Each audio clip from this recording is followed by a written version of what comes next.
ஹிஜாப் எதுக்குங்க? ஹிஜாப் எதுக்கு ஹிஜாப்?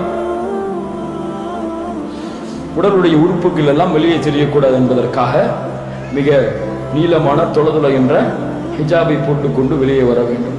இன்னைக்கு ஆண்கள் எல்லாம் அதுக்கு மாத்தமா செய்யறாங்க. ஆண்கள் எல்லாம் கரெக்டா ஃபுல் டைம் போட்டு கீழே வரைக்கும் பேண்டை இழுத்து விட்டுட்டு உடம்புல எந்த மேல வரைக்கும் டையை போட்டு இறுக்கிட்டு கழுத்து கூட தெரியாம நடக்கிறாங்க.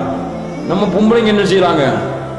ரெண்டு துணி தான் முஸ்லிம் பெண் போடுகிறாள். அல்லாஹ் அக்பர். ரசூலுல்லாஹ் சொன்னார்களே, உங்கள் செவிகளுக்கு விடவில்லை, இப்படி ஆணை அணியக்கூடிய பெண்கள் சொர்க்கத்தின் நறுமணத்தை கூட நுகர முடியாது, சொர்க்கத்தில் நுழைய முடியாது. வலா யஜிதுன ரீஹஹா வலா யதுகுலூனல் ஜன்னah, நுழைய முடியாது. காசியாத்துன் ஆரியா, ஆடை அணிந்திருப்பாள், நிர்வாணமாக இருப்பாள்.